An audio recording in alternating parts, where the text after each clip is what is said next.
Welcome everyone. My name's Vida and this is Sri Lankan Cricket Podcast, a podcast where we discuss current news and developments happening in the cricket world with a special focus on Sri Lanka cricket. And as always, I'm joined by my co-host Sohan. How are you doing, Bora? Doing good, Vida. Heading into the Christmas break. We played our last game last Saturday. Good results for our team. And now looking forward to a break and watch a bit of, knockout cricket with the LPL and Boxing Day Ashes. How are you keeping? Not so good. I've checked your scores. You're doing well, unbeaten so far. Yeah. The other way around. So we got a lot to catch up after Christmas, so it's going to be exciting after Christmas. You're right. I'm looking forward to the Boxing Day Test match. Before that, I think this episode we should dedicate to LPL because we got through the first round games happened at the R. Premadasa Stadium. As we record this episode, the Ambula Giants and Colombo Stars playing the eliminator tonight. Both teams we support got up into the qualifiers. Bora, I'm happy with Colombo because we were a bit behind early tournament, but we managed to win games and we're playing the eliminator tonight. Yeah, good luck to you guys. I think they fought it off with the Candy Warriors, Angie's team, and the Colombo Stars fought hard for that last spot, I think, to make it into the eliminators. Nonetheless, this is the busy end of the tournament. This is where the wins matter most. So if they find, an extra leg or extra kick to, get through the most important games, they might be doing well at the back end. Moving on to Hambanthota, I think that's a good change. We'll discuss more through the episode about that change happening. LPL, so is the focal point for us this episode. Talk about matches moving to Hambanthota. Last few games they played at Premadasa Stadium turned out to be, well, if you talk about the pitches, they were turning with bounce, and I mentioned in the last episode, Bora, you would have loved bowling on those pitches. It was turning embarrassingly too much in the last few games. Not ideal for a T20 tournament, Bora. Yeah, I think the skill side of things, just from an overall outside point of view, you need a good pitch determines the scale, like the level of games that are being played, attractions, the media coverages, etc.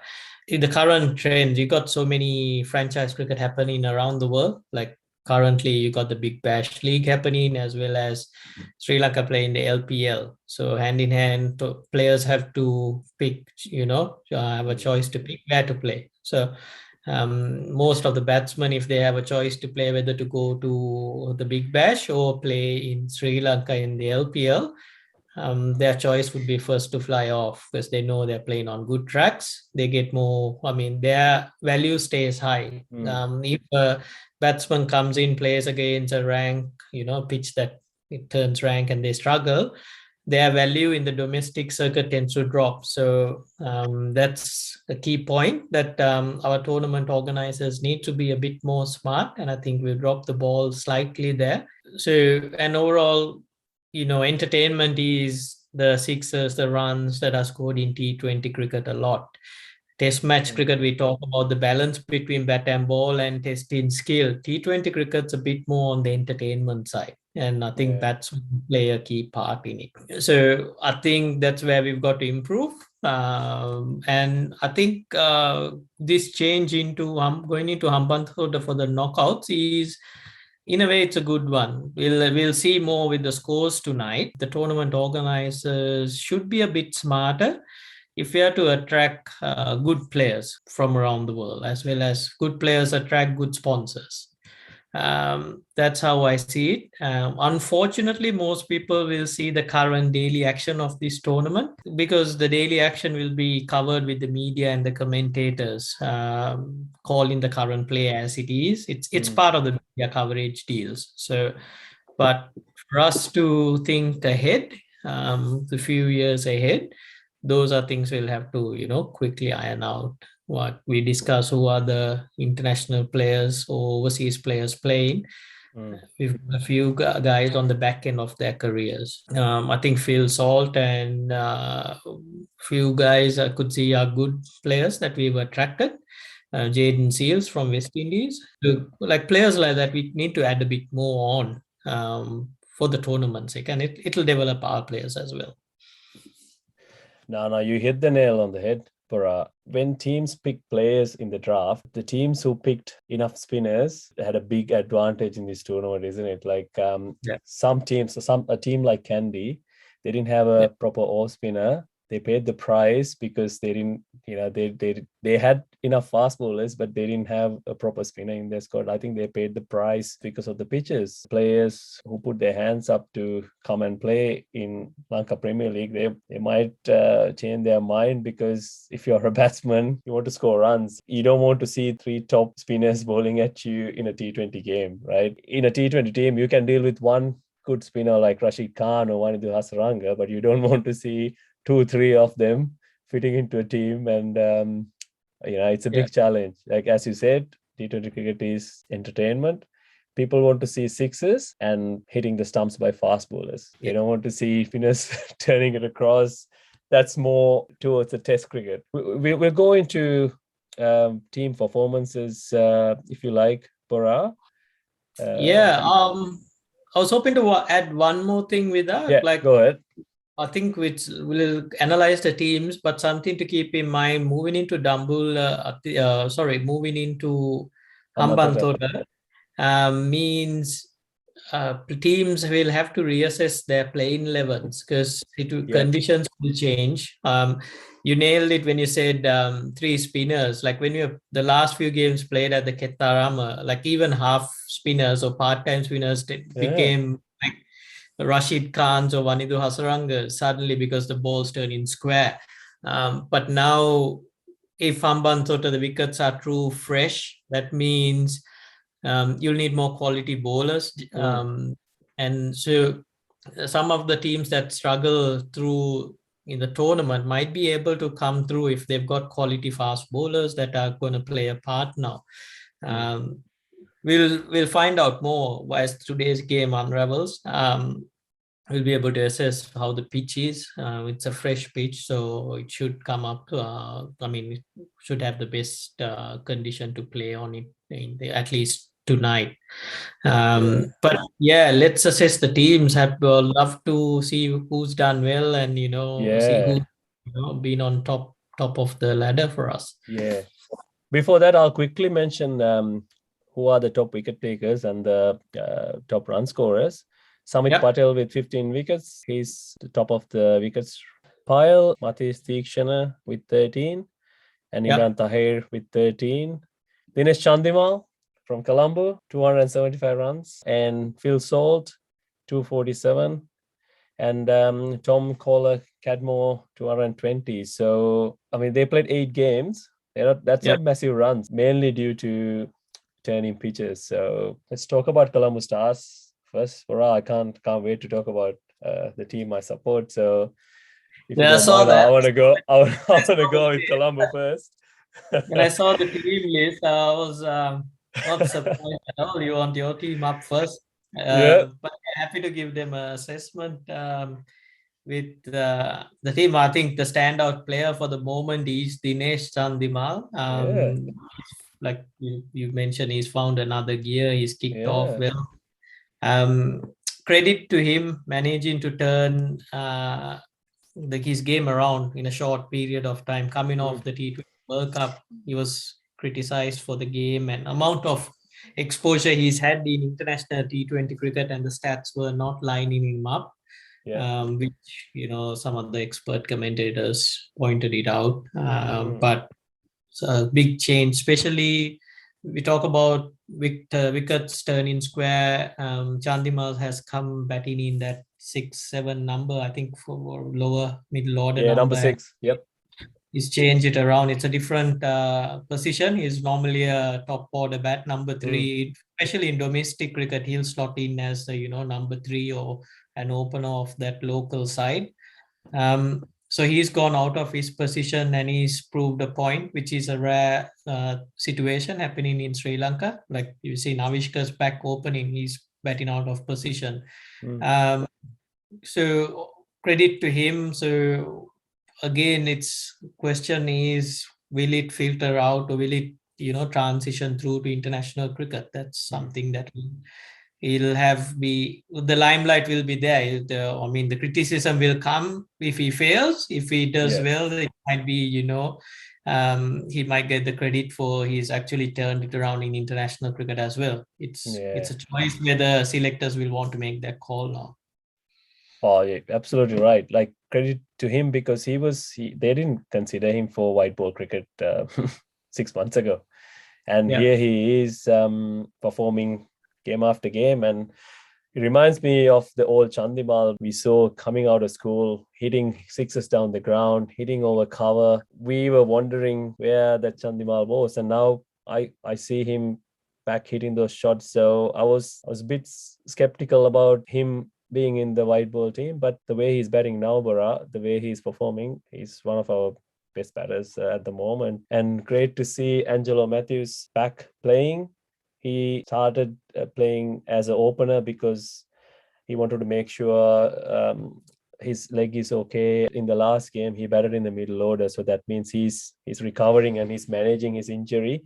That is a very good sign for Colombo and Sri Lanka cricket. And the other guy I want to mention is KJP. He wasn't getting any runs because no one was bowling pace to him. Everyone was starting with off spinner. Up until the last game, his highest score was, I think it was 20. And last round robin game, he scored a good 50, 58, and starting to get some form just in time for the playoff. Your fellow spinner, Sikuke Prasanna. What do you think about him, Bora? Looks to be like fine wine, aging well. Siku, he gives his all. I think you and I, we've always shared dressing rooms with him. We know the quality or the level of cricket he likes to play. He played knock, which was a pretty outstanding knock. That 32 runs off 5 balls or 6 balls. 6 balls, with 5 sixes. I watched that, and poor Lahiru Kumara was at the receiving end, missed his length and went the distance. So, still got to hit it, and Sikuge was, his celebrations was, he enjoyed that. And no, he was like, what type of celebration does he come up with? He's got a few. He's got a few. So I know that tapping on the back is a regular one. He does love his celebrations. He loves playing cricket. He's pushing 35, 36, I reckon. 35. He's also at his prime. But was good. Coming back to KJP, yes, you're right. It was out in the market. Everyone knew that he struggles against off spinner. So one knock, which was good, but now as we speak, we are playing against the knockout against Dabulla. I think they've missed a trick because they opened with Josh Little. They've ideally a good matchup would have been Ramesh Mendis taking the new ball against him. But he might bowl the second new ball, just to match it up. But if the pitchers are good this side, which your boys have put up, you got Tom Banton, who's good on good pitchers. He'll be a good batsman to keep an eye out. We know the quality of Pathum, Angelo Matthews, and then Chandimal, who's doing all right. We got a quality fast bowler in Dushmantha Chamira. And Jeffrey Vandersay, he's come late into the tournament he's put in a good performance. And the evergreen Sikuge Prasanna out there. So last chance for you boys.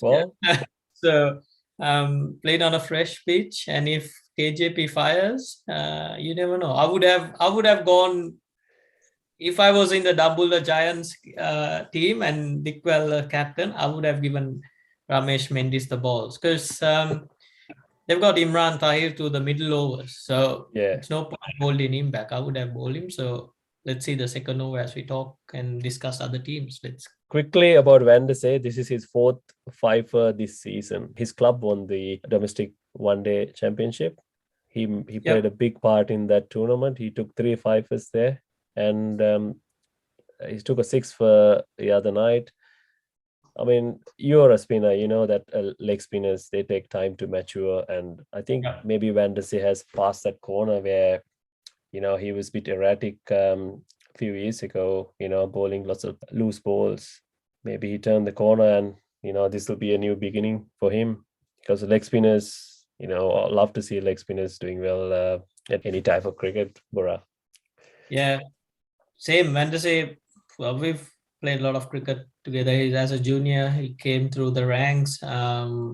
Exciting talent, just like you say, it takes time. So a lot of expectations at his shoulders at the time, because we're trying to find the next best leg spinner going around. So we didn't cope with that well. I guess trying to focus on the game, youth, and now that maturity is helping him.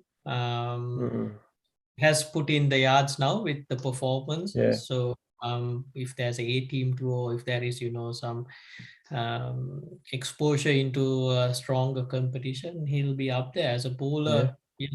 Spot on. You tend to mature, you tend to have control of what you're doing. So, and he's playing at Tamil Union, which is also a strong club.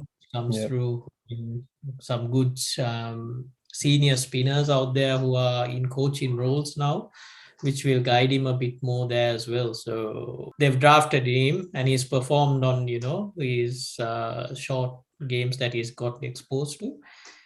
And when you get wickets, when you get fifers, you know the feeling. You tend to keep. So even in that last innings, when he got to 2 wickets, he would have known, I want to try to get a fifer now. You have that taste, the feeling. So you want to push it. That may be the reason he ended up with 6, because he knows I can, break it open. Let's move on to Jaffna, if you're keen. My boy, finally second place. Only to show that you get second place for Jaffna boys, but they'll win the tournament hopefully. So, but well, for Jaffna, Kola Cadmore, Tisara, Avishka, and Shoaib Malik been doing the bulk of batting. Yeah. And Deekshana, Jordan Seals, Wanidu, and Wahab Riaz has taken the wickets. But they lost twice to Colombo in the first round. So yeah, beat them when it matters. So but I mean, that's cruise control for Jaffna Kings. So all I can say is they're fighting within themselves. Within themselves, they've been pretty relaxed. They've changed their squads around, the playing 11s. They know I mean, we talked about going on to a good pitch where you need quicks, you need spinners. They've got the quicks they want. They got in Wahab Riaz and Jaden Seals. Then you got the spinners, Deekshana and Wanidu. Chaturanga De Silva as Tisara as the fast bowling all-rounder. So, and then you got Avishka, Shoaib Malik, and Tom Kola Cadmo now, who's a young talent as well, who's in that mix. So they at the moment they've got their bases covered, but eliminators mean it's one player's knock can take the game away. So the good thing is they have that one player who can change the game for them, and they have a few good players like that. Wanidu's he's been quiet so far for his expectations, so he might just stand up at the back end of the tournament, which is what you want as a Jaffna Kings supporter. All good vibes, good news about them. It's a strong squad.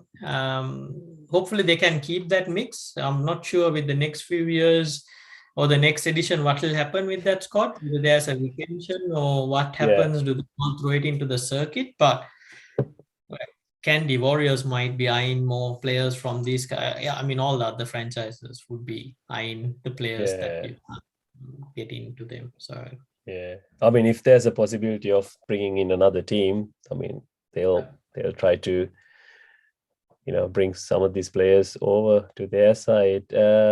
So yeah, you're still confident that they're going to win it, but I'm confident that my boys will meet you in the final and beat you in the final.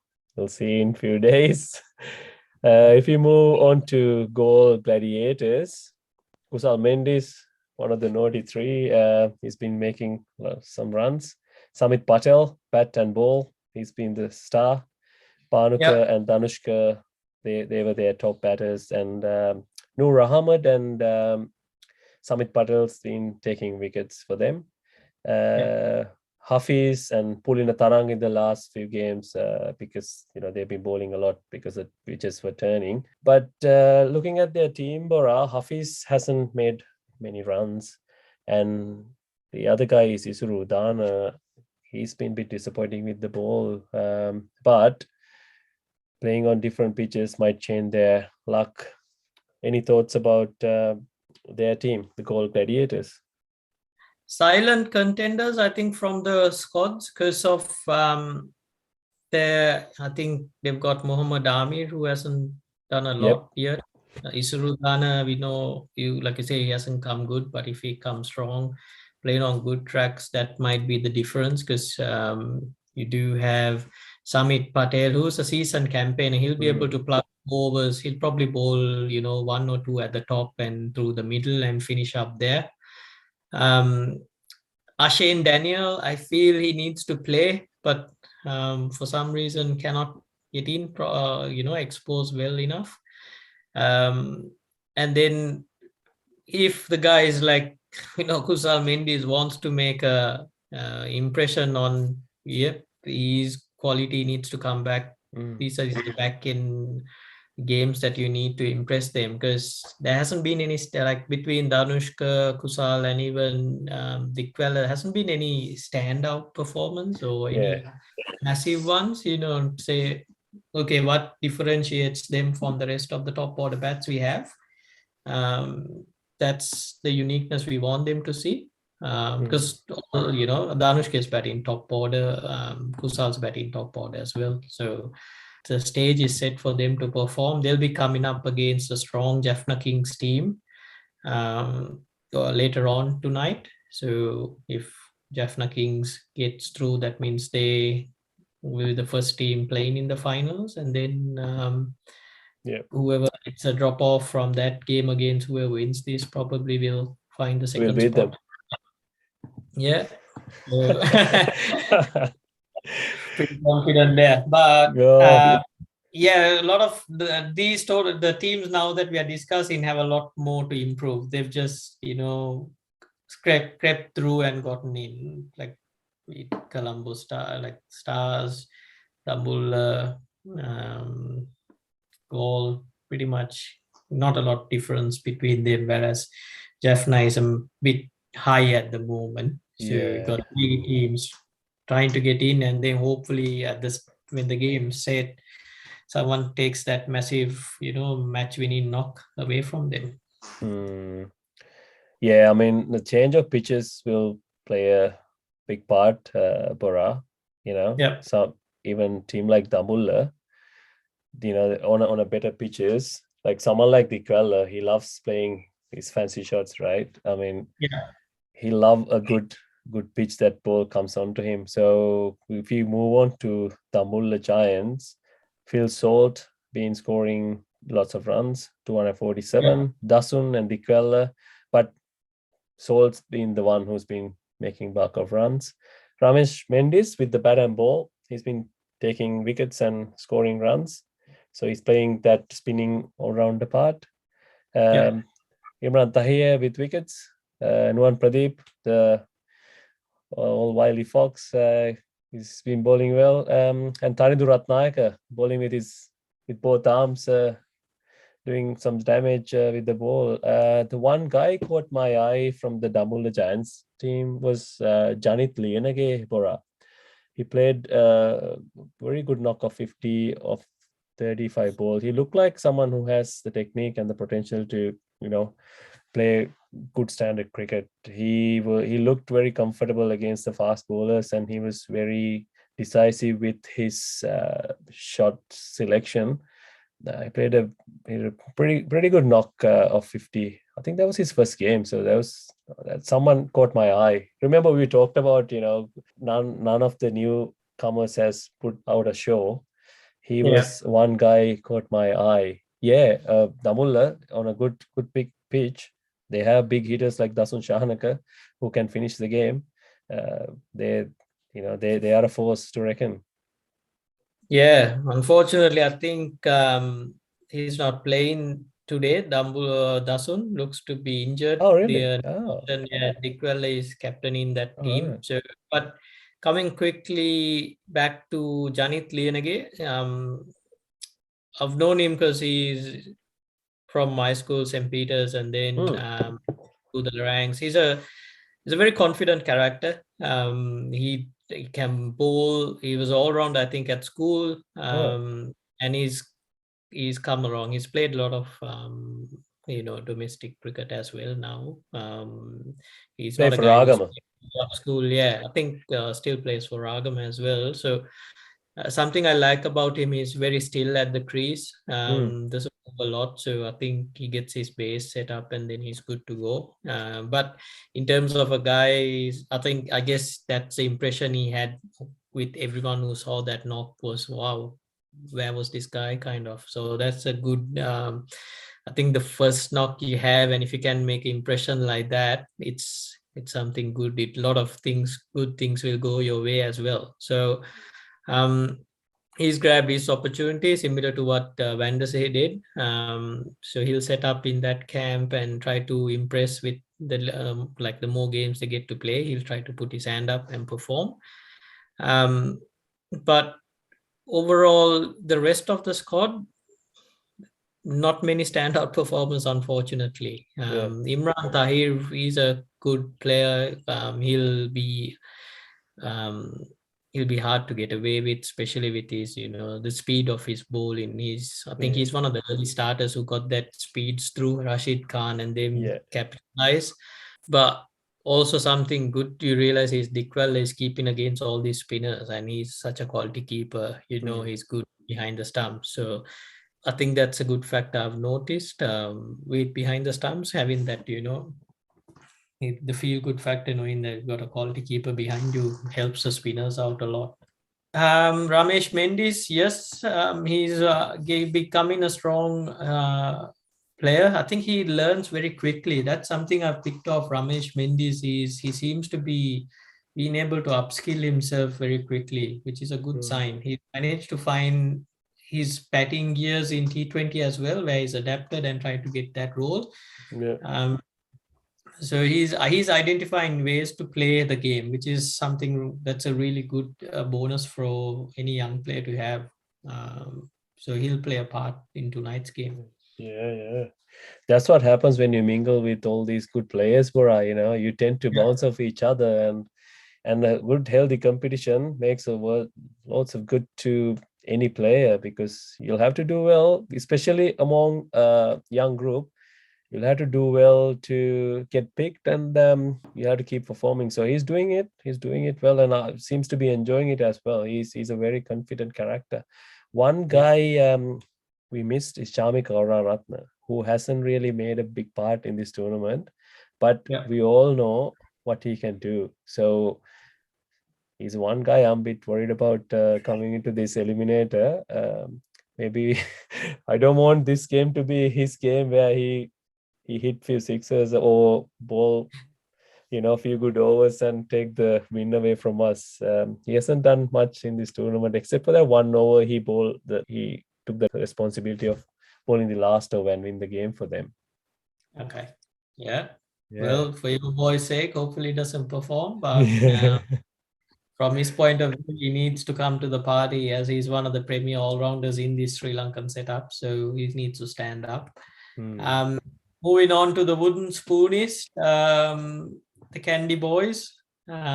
Unfortunately, below par performance. I think I'll kick off with the negatives first, or the player. I think a player that I was eager to see and come good was Asela Gunaratne. So Yeah. unfortunately wasn't there. I'm not sure if there is more injuries plaguing him or it's more form. Um, Not to be seen. But the rest of it, they were a very weak bowling attack. That's an honest assessment. Mm. We came down at times. Um, there were a lot of games where you got down to the last over and they're struggling to have a bowling option. They've managed to just keep taking the game deep, but just not good enough to hold No. strong. And I think that's an assessment. They'll have go back into their meetings and have a discussion where they want to, set camp, how they want to go about in tournaments like this. Yeah, no, you're right. Looking at their team performances, Bopara got some runs. He only played like 5 games. Bora, Yep. Kenna Lewis and Rowan Powell, they hit 24 sixes. Yeah, but between them, but that wasn't enough because Powell had to leave for West Indies duties. He played three Yep. games and hit 11 sixes in this. But as a team, they haven't scored enough runs. Asalanka, Angelo Pereira, T. and Sampath, and Vinod Bhanuka did not make enough runs or build enough partnership for them to challenge the other teams. Nimesh Vimukti, the left arm spinner, took 10 wickets. He's only threatening bowler in that team, and they badly needed a off spinner in their team, and they had part-time bowlers that didn't work out for them. And Lahiru Kumar, that game against Colombo, he cracked under pressure again. It was like deja vu from the World Cup. Pura. Sikuge Prasanna hit sixes of him, and one other guy I really wanted to see do well in this team was Kamida Mendis. I thought he'll make this opportunity to make a case for selection for that Sri Lanka white ball team. It wasn't to be. Yeah, you're right. Yep. Like they'll have to go back to the drawing boards and come up with a plan how to go about things next year. Yep. I think just quickly, like when you see a struggling team, everything you look at a struggling team, the Candy Boys had it. They had an unsettled batting order.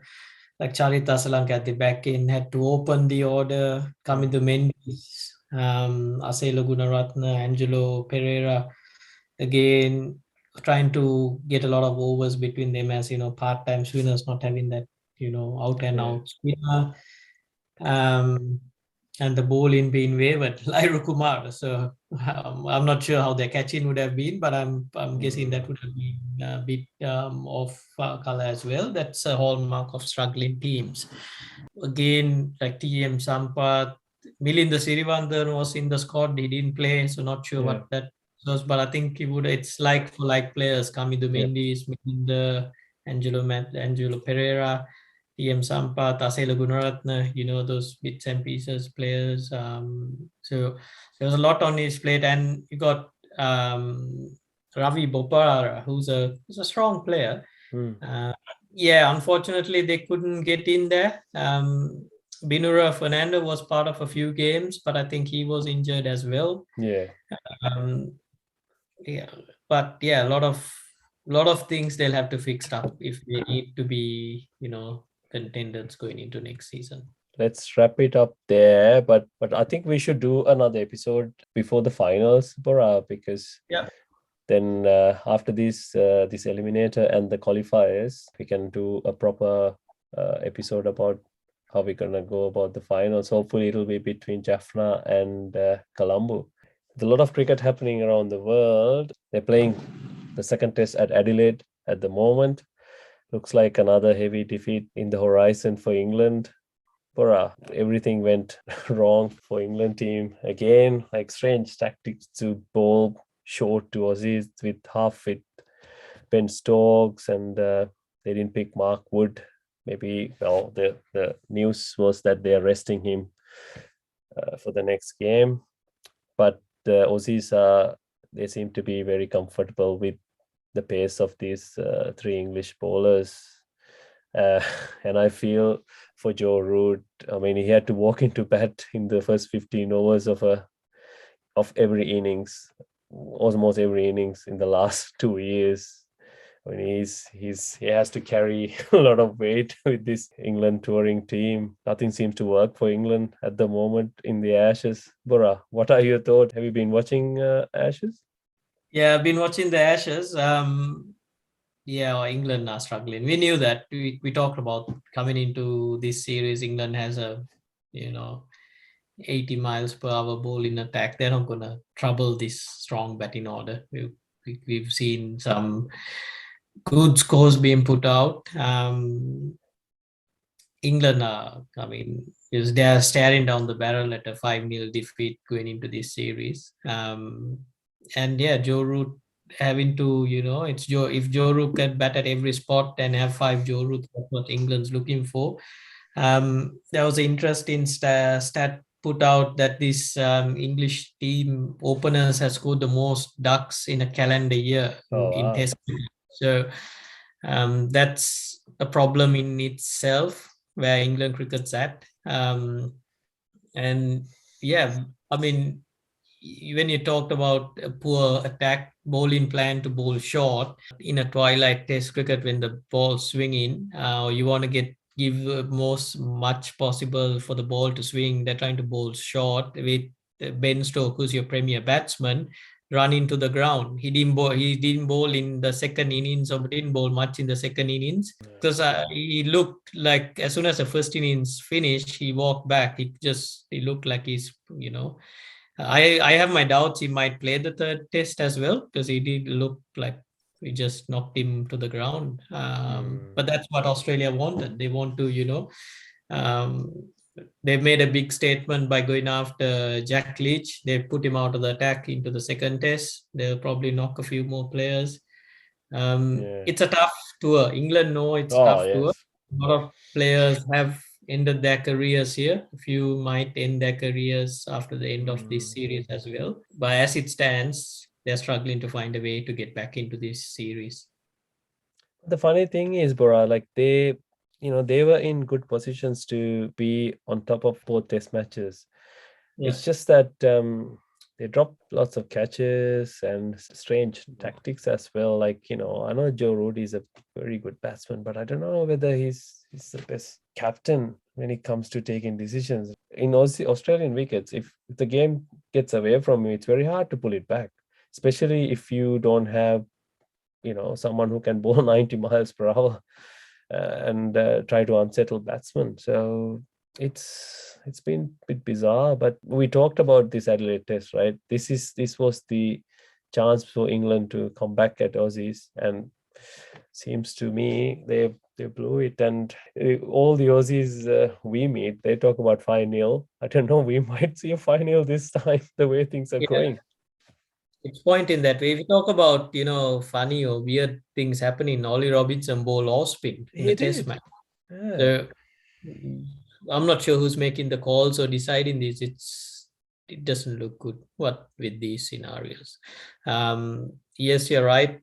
Some of the decisions Joe Root has been making are questionable. Also, England has made a management change before this Mm. series or even before the World Cup, where they decided um, the selection duties all stand with the head coach. There is Yeah, no Silverwood. Yeah, Ed Mm. Smith's tenure finished, and now it's Chris Silverwood, and the decisions lie with the captain and the coach. Captain. A lot of with the coach. Um, the choices are a bit shocking at the moment in a struggling series. I've got a slight. I'm not sure. Just if at all, Matty Parkinson's in the country, they might squeeze him in for the Sydney Test. Yeah. Might play him and eh, I don't know. Those are sudden changes that these guys tend to make. Um, Yeah. but they're struggling. They're pretty, it's a poor attack. I mean, even when you look at the guys of Anderson and Broad, looking at them, how they are on the field, um, I think the media outlets are having a proper run in. They'll see more tabloids coming in with the way they're, mopping on the floor, on the field and, walking Yeah. around. So not good signs. Yeah. It's sad to see that, like, everyone wants to watch a good Ashes series. It's something like a World Cup for England and Australia. They they planned for this series like 2 years prior, and it seems to me England haven't planned at all the way things are going. I know it's been hard with COVID and all that, but there's not much resources they have in that squad to come out with a stronger challenge to the Aussies. If Sri Lanka is not playing in a match on TV, I always support the underdog. So I go, I'm supporting England in this series, but it's disappointing to see they're not putting up a fight. Yeah, becoming harder to watch, isn't it? Australia has so many positives. Everyone you look seems to be scoring runs. So yeah, Nathan Lyons looking good. He's as a finger spinner, he's just lovely to watch, especially on these tracks here in Australia. How much turn and bounce he's getting. He's turning some balls. He's turning them square. Well, not according to Kevin Peterson. Oh, he has taken more than 400 test wickets. I doubt. I think Kevin Peterson might have gotten out a few times to Lyon as well. So, but I don't. Sometimes I find it how it's easy to commentate and criticize. It's yeah, I don't agree with that. I was I see the funny side of things when guys say stuff like that. There's a guy who's taken 400 test wickets. They don't just come for fun. So maybe he's hurting as well because England are losing. So could be that frustrations. At the moment, from the English camp, I think David Malan's one positive side which is looking for. So he's been putting in some good scores. Apart from that, not a lot to talk about. I think that's a good place to wrap up. Bora, we went on about LPL and we talked a lot about Ashes as well. We promised our listeners to do a Q&A episode. We'll record it during the week. If you have any questions or comments, please send them in. Then we can talk about them in that episode. We got a big list, but we'll fit you in. Other than that, that's all for this episode. Anything else you got to add to that, Bora? No, happy with that. I think let's keep our eyes on the LPL. That's at the business end now. See how those matches are rolling out. That's the games you want to watch. We are following the Ashes as well. In between, we'd like to hear your thoughts and feedbacks on which is turning out. We are at the back end of the year as well, 2021 finishing up. So yeah, something to think about of the year gone by. Yeah, absolutely. We love to hear from you. Send all your comments and your questions to srilankancricketpodcast@gmail.com. You can find both of us on Twitter. Say hi and give us a follow. We love to hear from you. Yeah, we're having a break from cricket here, so we'll be watching a few, not playing as much. So hope you guys enjoy the quiet break as well. Yeah, we'll see you guys soon. Cheers, guys.